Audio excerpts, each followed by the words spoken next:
And welcome to our February 2017 PhUSE webinar. This month we're going to have a full-packed agenda as we lead up to our CSS in March.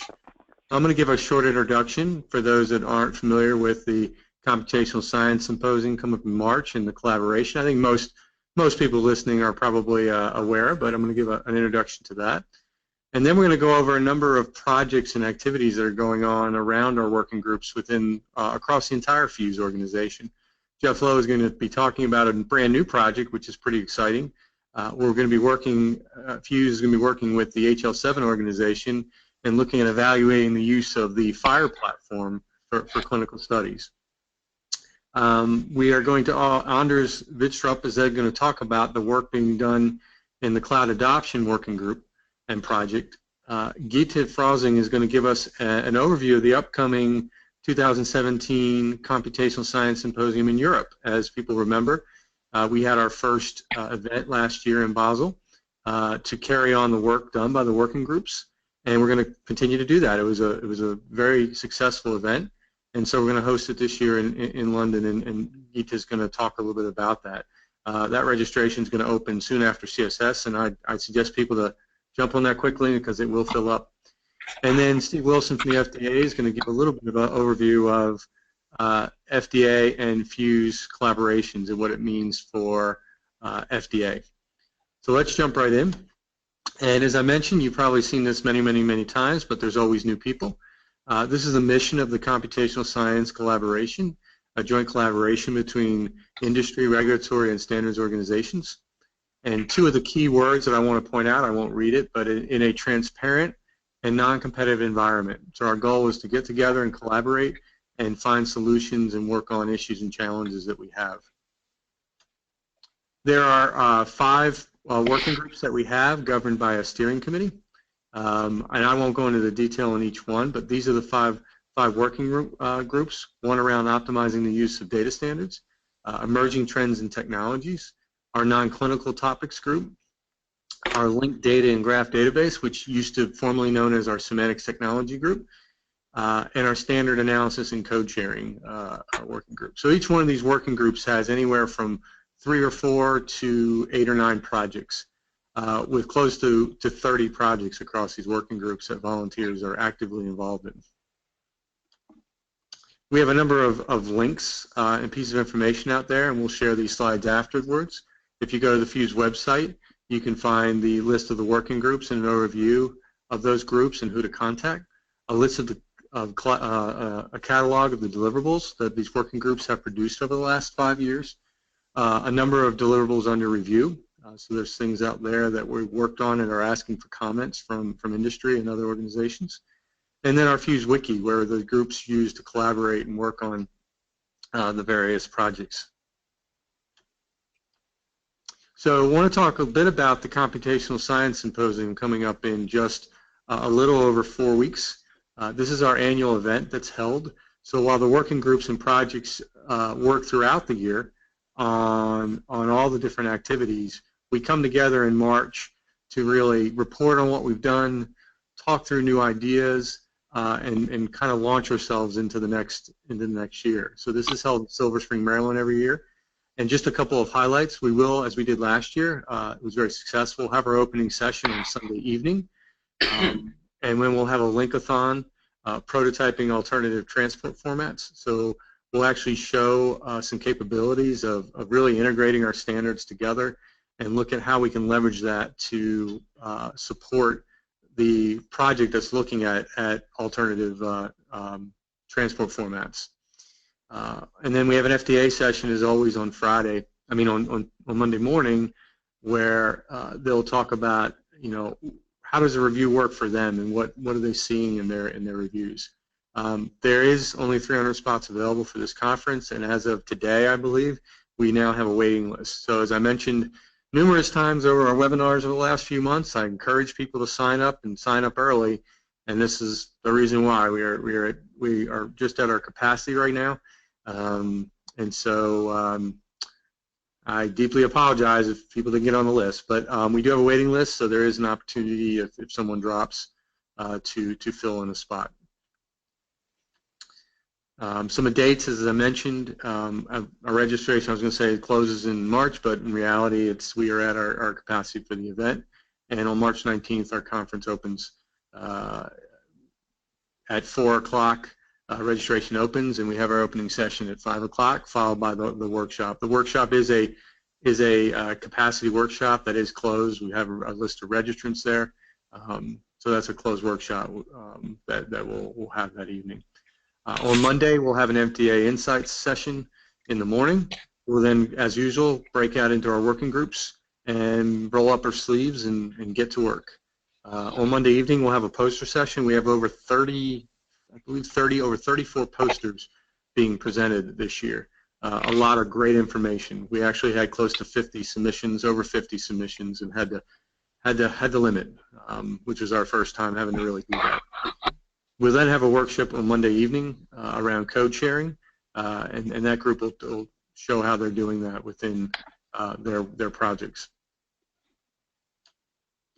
On Tuesday, we'll continue to have our working group breakout sessions, and then we'll have an industry panel in the afternoon where we'll have FDA, CDISC, and PhUSE on that panel talking about the impact of the guidance. As we all know, the guidance was official 2 years ago, but in December 17th of last year, it became a guidance that we all have to need to follow and move forward with. So come with your questions on that guidance, and then we'll have a wrap up at 4 o'clock and head on home. I will also make a plug for those that are involved in CDISC groups. The CDISC intra change is happening the days after that event. So you should have already heard about that if you're involved in CDISC groups, but they're meeting the Wednesday through Friday after that. So make it a whole week of collaboration. So one thing I do want to mention, some logistics at the beginning.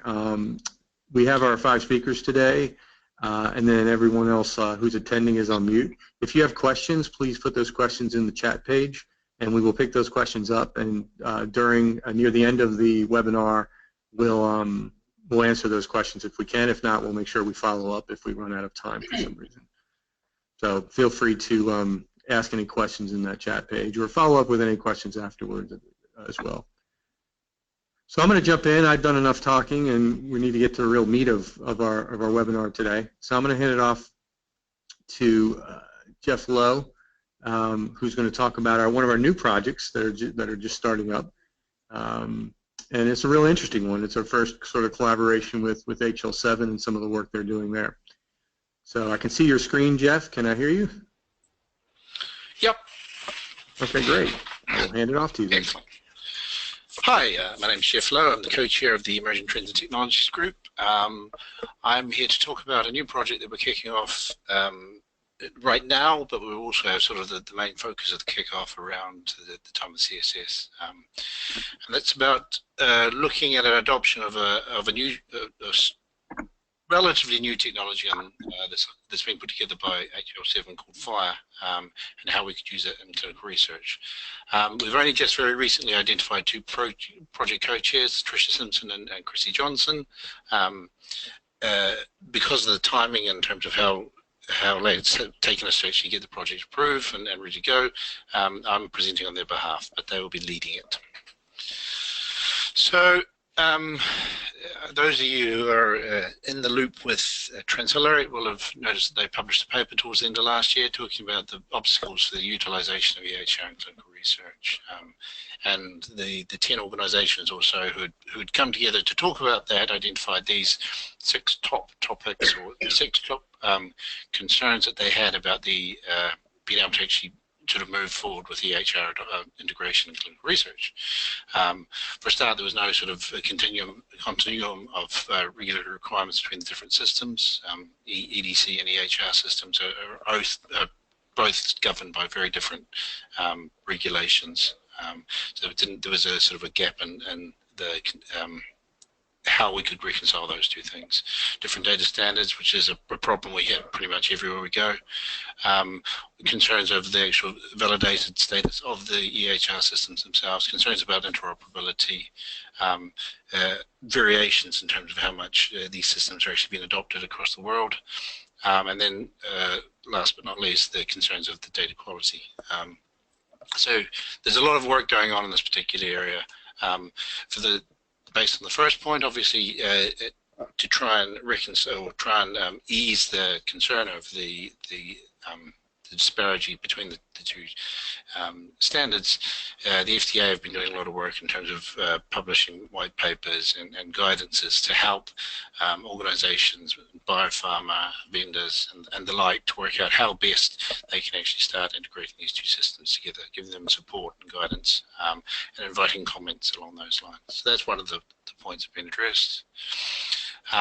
In terms of looking at the different data standards themselves, CDISC has been looking at this for a while through their healthcare link initiatives. You may have heard of some of the IHE profiles, like the retrieve form for data capture, or retrieve protocol for execution. This has come up again in terms of we still need to be able to map between the different standards. As is so often the case in our industry, mapping is just something we have to deal with. So the CDISC group, the EHR to CDASH group, have been working off and on for the last couple of years to try and define in a standard location the mapping between the standards themselves, in this case the HL7CCD, and the ones that we're more used to, so the CDASH data elements or the SCTM data elements, and actually having them stored in a central location. So everybody across the industry is not at a disadvantage because these rules have been defined centrally. So that's two of the items covered to a degree, but what I want to talk about today is two of the other items, so concerns over the interoperability and concerns about the data quality, and how we can use this new technology to some way towards actually improving our experiences and people, sites using EHRs, experience with being involved in clinical research. Using this new technology called FHIR. In the past, the traditional interoperability mechanisms for healthcare have been based around very large XML documents, so usually sort of cornered around the CDA, and then profiles on top of that. So the continuity of care document is the one that you may have heard of. That's the one that's the basis of RFD, and it's also sort of the equivalent of the ODM for the healthcare world. The trouble with these documents themselves, as I said, they're very large, and they cut across a number of different contexts. So it becomes very complicated for us to do anything with it, because not only do we have to take this document, but we need to be able to process and pull out anything that's interesting. The thing that we have had in our advantage for the CCD itself is, of course, it's been mandated as part of being for use, certainly in North America. So most sites should be able to generate these. So that's probably the reason why it served as sort of the core. One of the big problems we have with it, of course, is that there's absolutely no auditing in it. There's no audit trail. It's a point-in-time record of a subject's information. So it's not useful, not entirely, it's functional, but not very useful for us moving forward. So I want to talk very briefly about the FHIR, or Fast Healthcare Interoperability Resources. So this is a technology that was started around the time when HL7 had pretty much acknowledged that HL7v3 had failed, for want of a better word. So they decided to take a different approach. The HL7 technologies themselves have primarily been around interoperability, talking about things like HL7v2, which is probably the lingua franca for lab transfers at the moment. HL7v3 was intended to be the solution for everybody's ills. But what they discovered was they put together what was probably a very beautiful specification, but was almost entirely unimplementable. So therefore, it never really got off the ground. As I said, as a response to that, they went in a slightly different direction. They came up with a new approach to the problem, something that's called FHIR, which is completely switches the paradigm around from the very large XML documents to very small resource-based view of the world. So if we look at the examples given on the screen, they're very much based around the kind of things that we're used to dealing with. So there is a patient resource, and you can request a specific patient resource using a fashion URL. So we can look for patients, we can look for medications, we can look for problems and we can actually link directly to them. The URLs themselves are very useful. They've also recognized that while it's good to be able to serve this information up, you need to also be able to find it. So at the core of the technology itself, they've included a search API. So in this particular case here, we say we want to find any patient resources that have a birth date that's greater than the 12th of February 1975. So they've added this as part of the FHIR specification. So anybody who implements it, or any system that implements this, is also now a searchable system that can be used. And it's also built into it as a versioning. So we know that the way the CCDs themselves, you get a cut on a certain day, you get a cut on another day, and then the documents may be different. There's no way of actually telling or reconciling any differences between the two. The FHIR, in its essence, has versioning built into the specification. So you can say, okay, I want you to, for a particular resource, I want you to go and get me a list of all the versions that have ever existed of this particular resource. And then I want to go and look at this particular one, which may be based on an ID or maybe based on a point in time. So it's obviously something that's really interesting and can be very, very useful. And not just the technology itself, the information that it's moving around, but the stack itself is also very, very interesting. They use an approach called REST, a representative state transfer, which uses very simple transactions to be able to interoperate with the different systems. So you don't need to have to build up your own technology to be able to talk using FHIR. You can pretty much do most of what you're trying to do using a web browser, because the web browser is obviously uses exactly the same transactions, the same actions, and the same content. So it's very easy to test. As I said before, it's resource-based and versioned, and those of you who have been involved in the past in our semantic technology group will remember that one of the sort of the key tenets of a semantic, or building up a RDF-based mechanism or a semantic layer, is actually having like a fixed URI that you can hang off. So you could, using FHIR, you'd actually build up URIs themselves that are pointing to a particular instance or a particular concept at a particular point in time. So it's very, very useful for us if we want to have something like, for example, assuming it's all set up correctly, we could almost go to the point of having a full provenance tree all the way from the EHR system right through to the data set that's submitted as part of a submission, part of a new drug application. So that sort of technology is one of the fundamental tenets that we can use. To the fact that it's searchable, they have a project called CDS hooks, or clinical decision support hooks, which allows you to subscribe to a particular type of resource. How is that interesting? Well, suddenly you can actually subscribe to a particular patient resource and get notification anytime that resource changes, or the medications for a particular subject themselves. So once we can actually start subscribing to these things, and obviously it becomes very interesting, because if you've got somebody who's part of a study who's using the EHR system, you can get notified almost instantly that any of their data changes in the EHR. It's obviously got really interesting offshoots for things like adverse events. Structured data capture, which is kind of a follow-on to a lot of the RFD work, RPE work.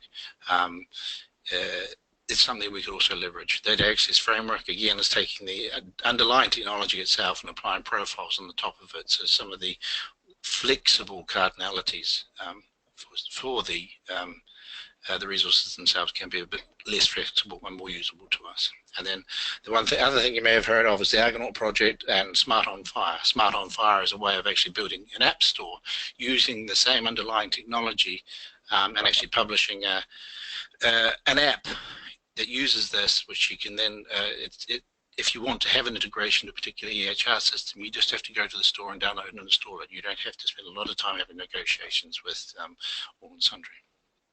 So there's a lot of really interesting technology in there.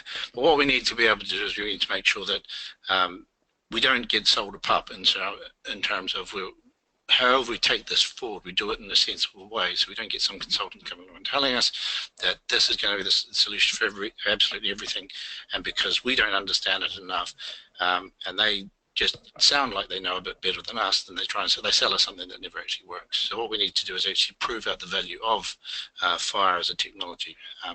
I myself think it's really interesting. I think it's going to be sort of the next generation of data integration. And that's what this project's about.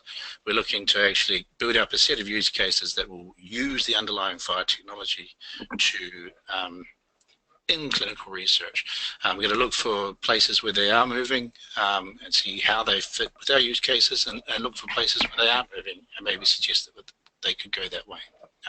We've already got some integration or some discussion, having discussions with people on the HL7 development group. So we're in there. We're just we have a seat at the table, and we need to make sure whatever we deliver is going to work for us. So at the moment we're just in the recruitment phase. There will be a meeting, this FHIR CSS, so if you are attending that meeting, please do come along. We're going to have some kickoffs in the very near future. We're just, it's taken a wee bit longer to get the project approved than we had hoped.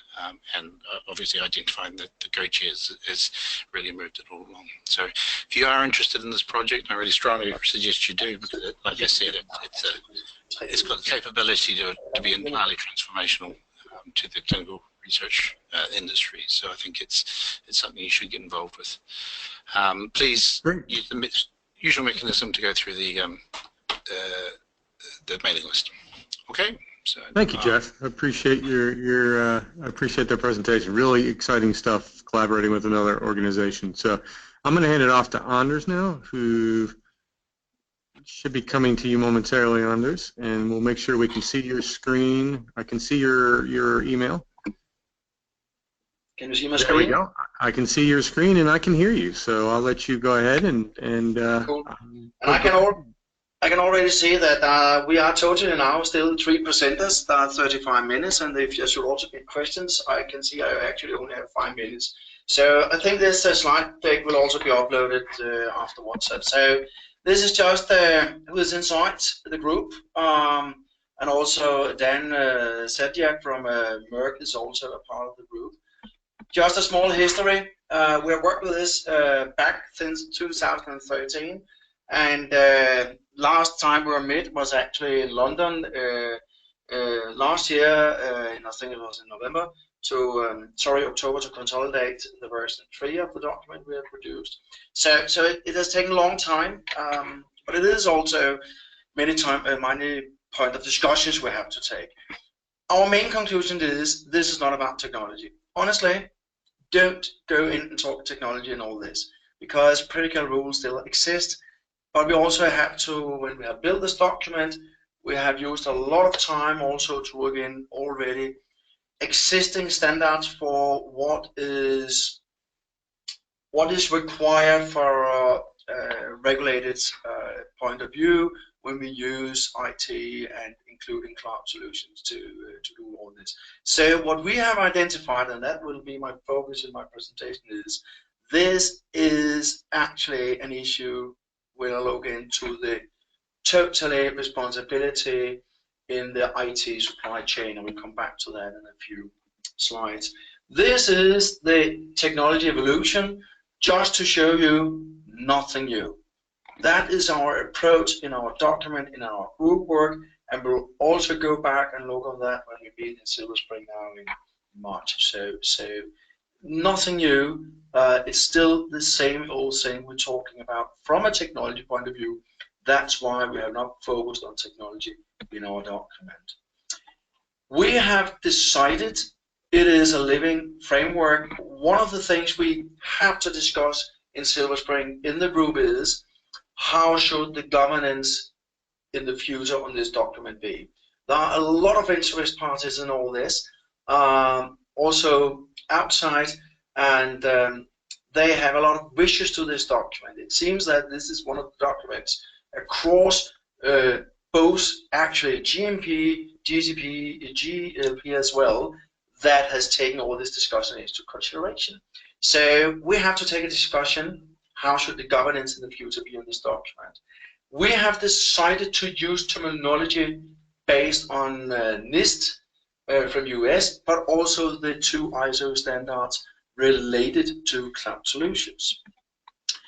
We have tried also to elaborate a little bit about not a competitor, but a similar organization. It's called ISP GAM. They have some categories about what is infrastructure, what is software, and all this kind of stuff. We will not go into details about all their documents, but we know it's a common language in the IT world in pharma. So we have made this traceability between their terms and the way we look into. So this is just more that it is elaborated a little bit more in the document as well, where we try to transfer the terms we see: infrastructure as a service, platforms as a service, and also a system and application as a service. So we have decided in the document to use 4 roles as defined in ISO standards.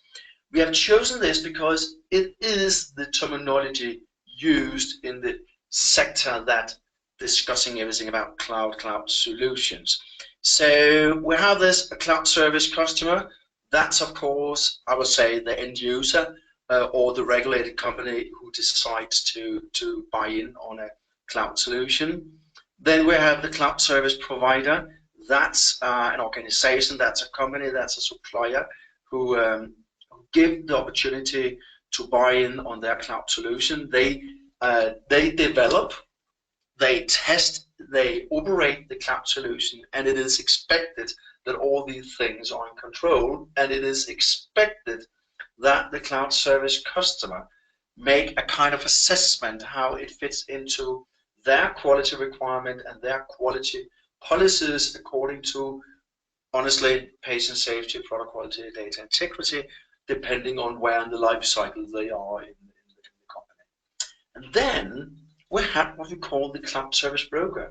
A cloud service broker is a person who are the link between the cloud service providers and the cloud service customer. So if I go out as a customer saying, wow, I want a SaaS solution, but I do not have the technology knowledge in place to find the right things, then a broker could be, you could say, the middleman that find all the suppliers, the service providers, and combine the solution together.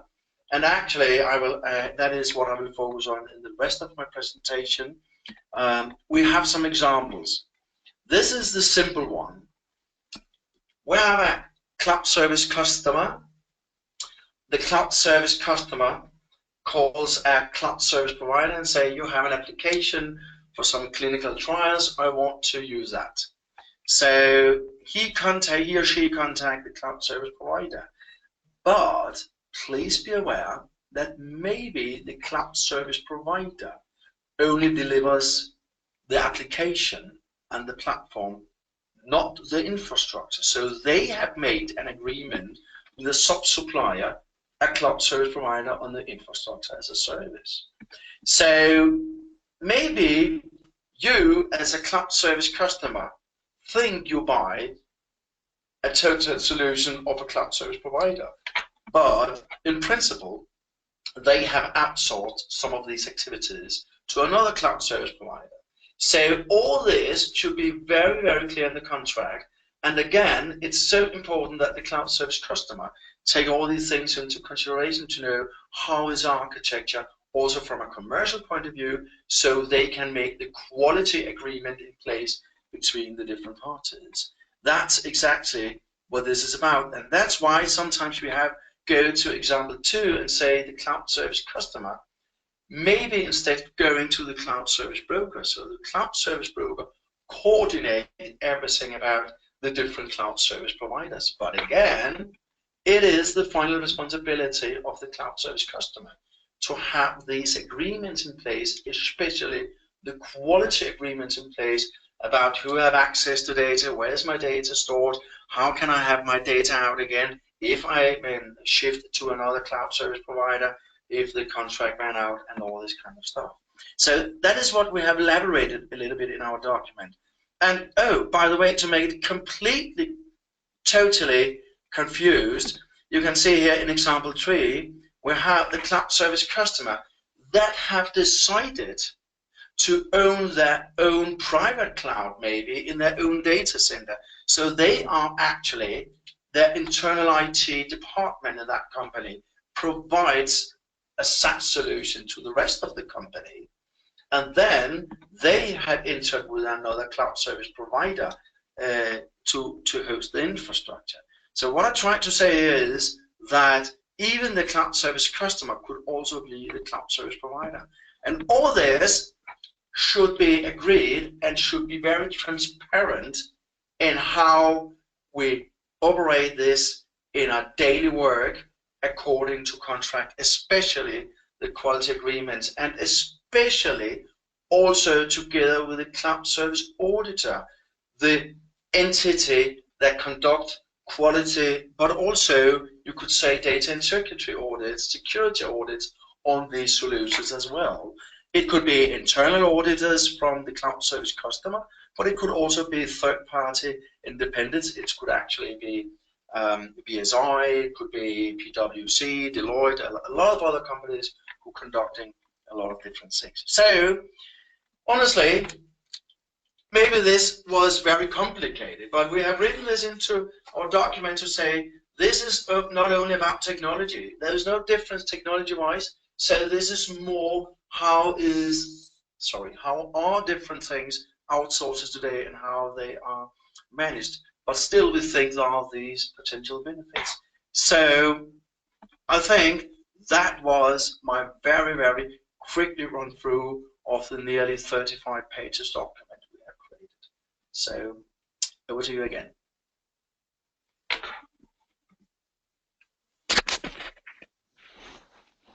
Sorry, I hit the wrong button. Thank you, Anders, for that presentation. That was great, and running through that, and look forward to hear more about as you guys continue to push this forward. So I'm going to hand it off to, bear with me for a minute.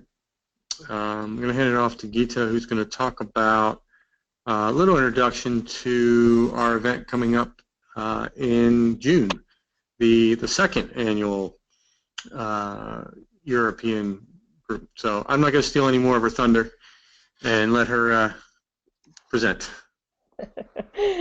Thank you very much. Here's my thunder then. So my name is Gitte Frausing, and I'm just going to give you a little splash about the PhUSE EU CSS, which we are currently very deep into planning at the moment. So this year it will be held in June 1920, and it will be held on the Grange Tower Bridge Hotel in London, which we have had great experience with in the past. So we really look forward to this venue. I promised that I would show some key dates about this event. So right now we are soliciting sponsorships for this event, and we are currently also compiling the content for the conference. And this is my first call for participation. We would definitely be happy with suggestions to content that people would feel are relevant for us to include at this time, since the final content of the event is not completely set yet. So any suggestions would be more than welcome. And at the moment we are discussing sponsorship opportunities.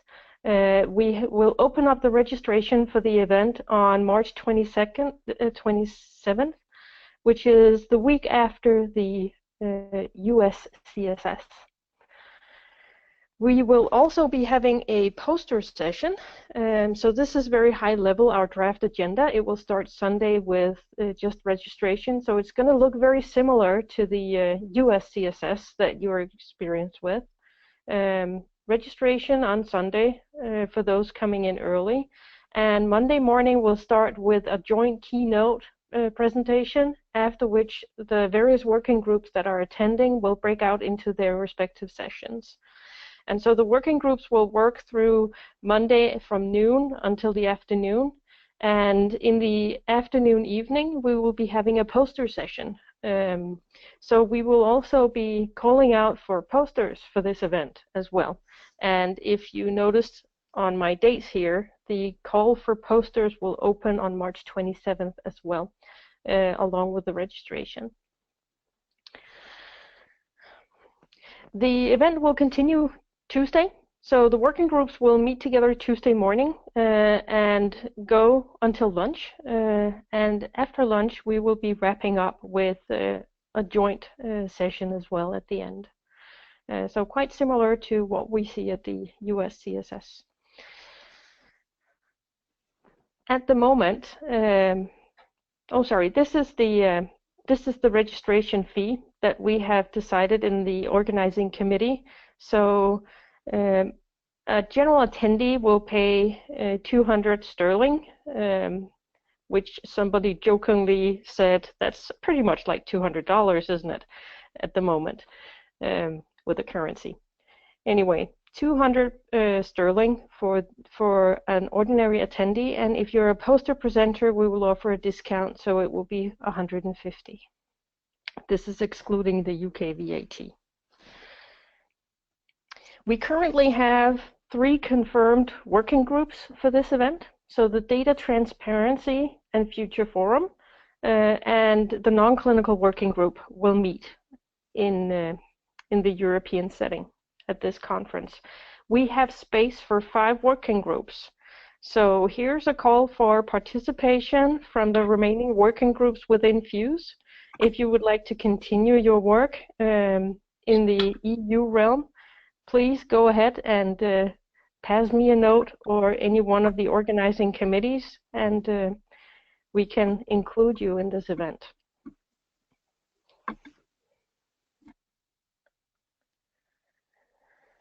Just a brief overview of the sponsorship opportunities that we are currently investigating.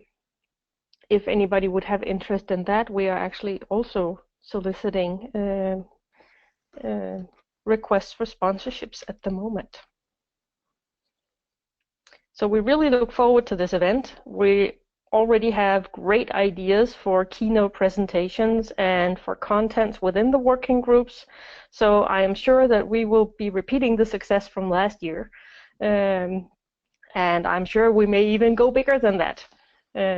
So we look forward to seeing you in London in June for this event. Thank you, Gitte. It was a great introduction, and again, we continue to do some great work across the globe in this area.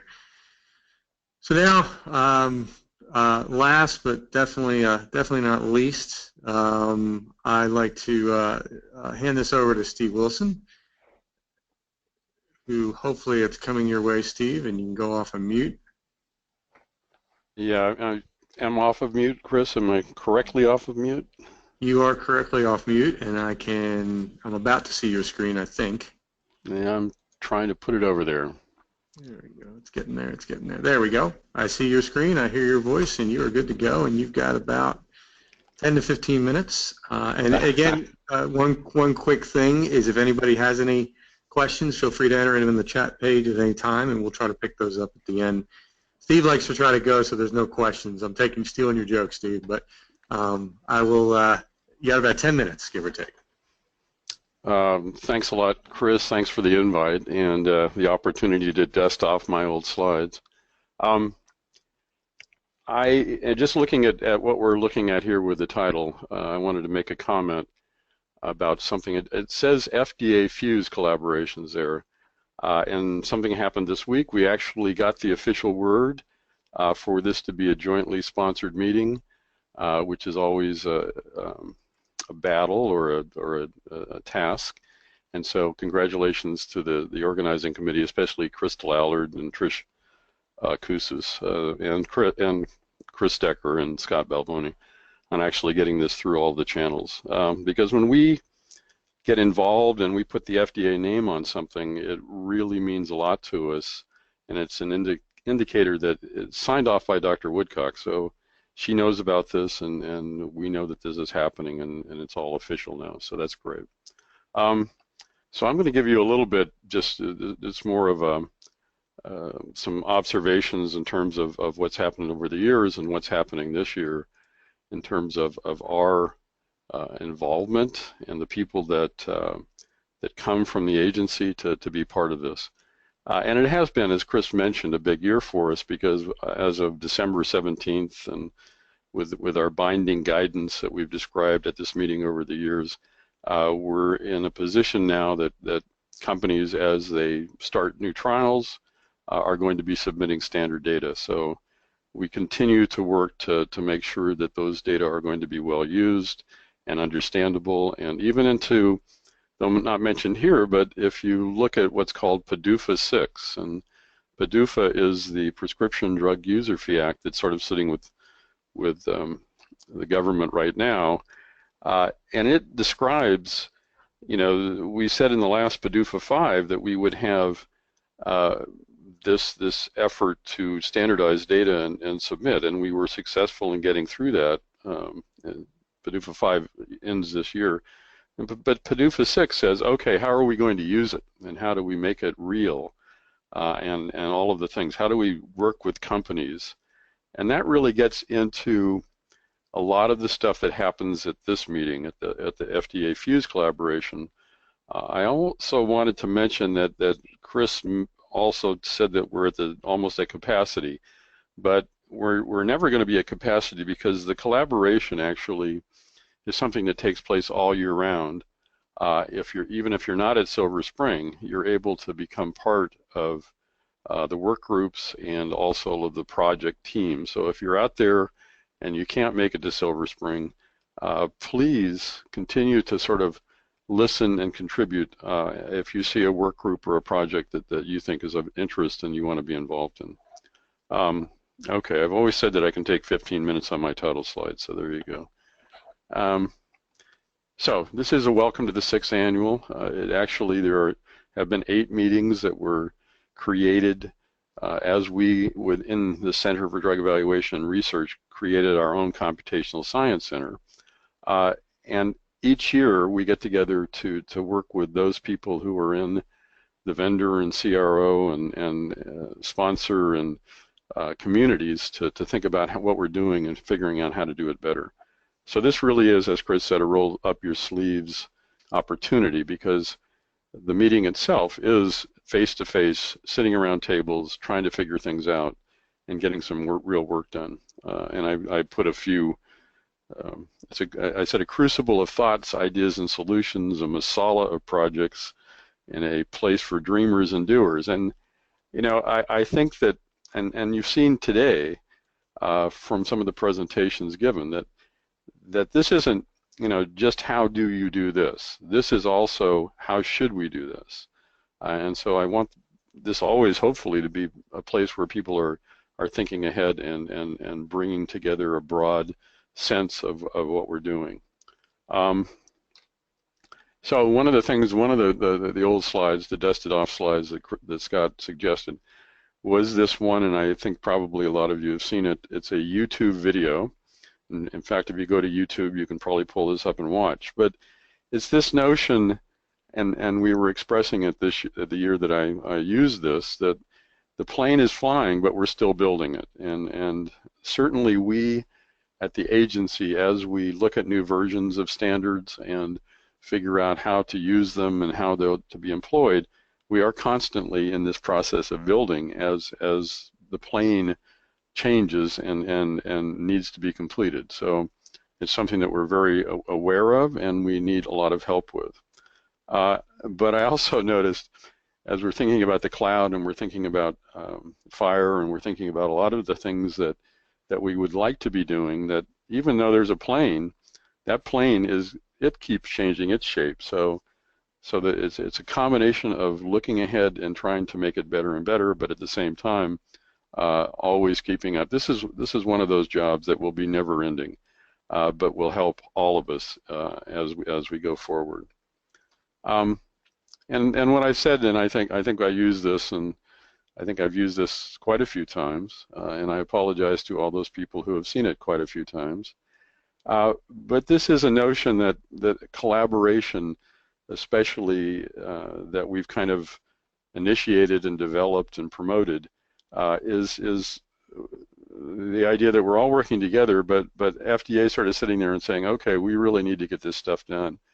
And in the past, one way I've presented this is, okay, that's where all the sponsors, CROs, and vendors are being illustrated, doing a lot of the hard work, because a lot of the work that needs to get done is stuff that we don't necessarily have the expertise in-house to do, though we certainly contribute in terms of trying to determine what the requirements are and to give motivation as to why things need to get done. But it really is that expertise out there with programmers and technology experts that helps us get what we need.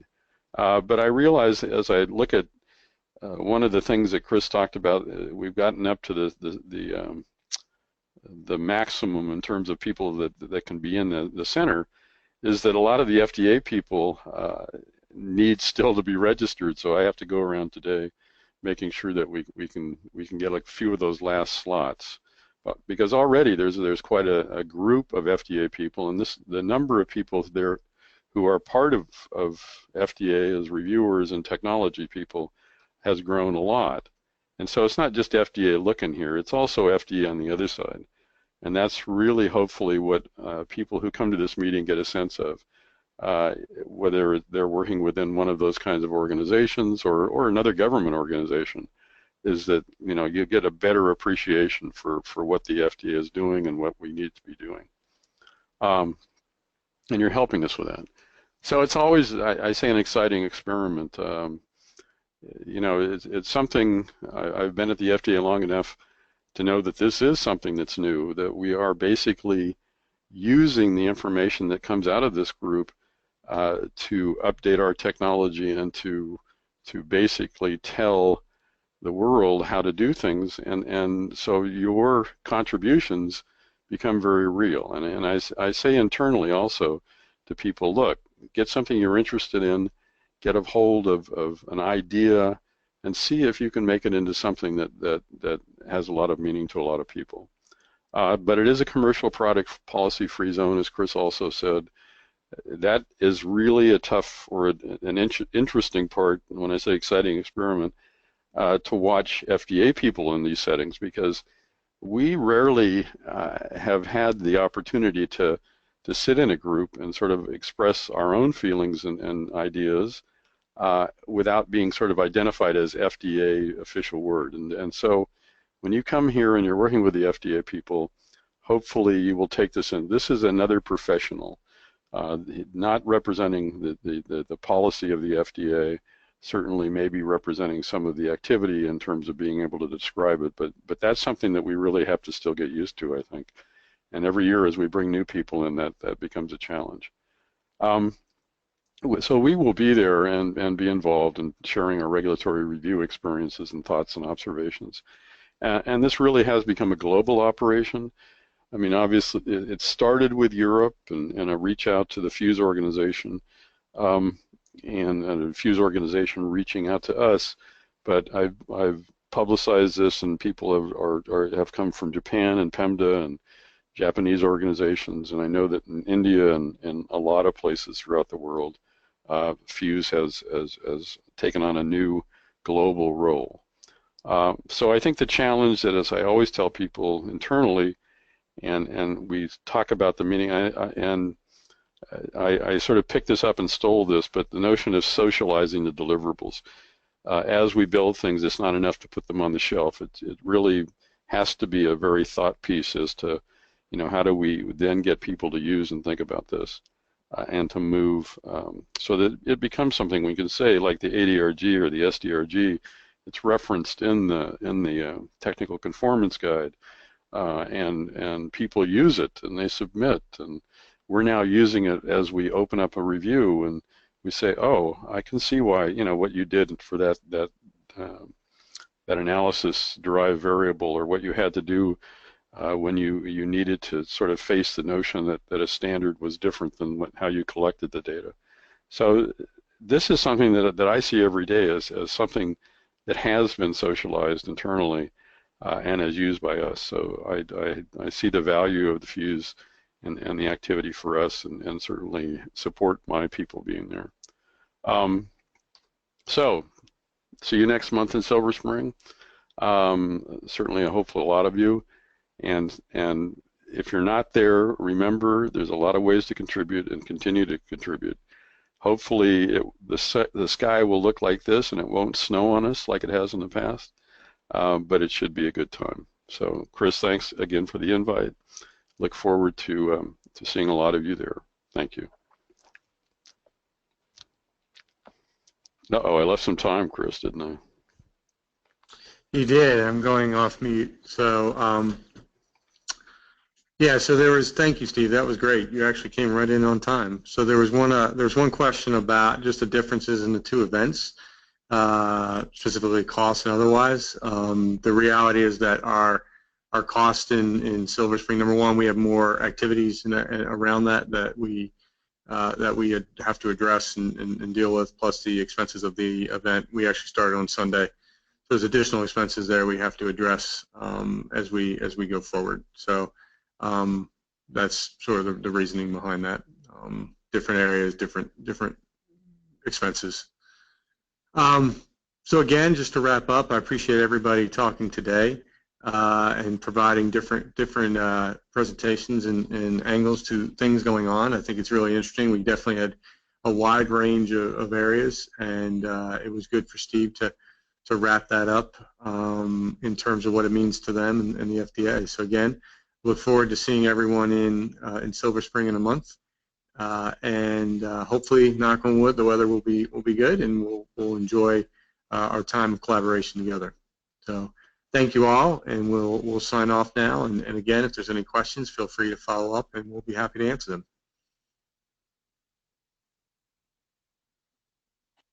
Thank you. Goodbye.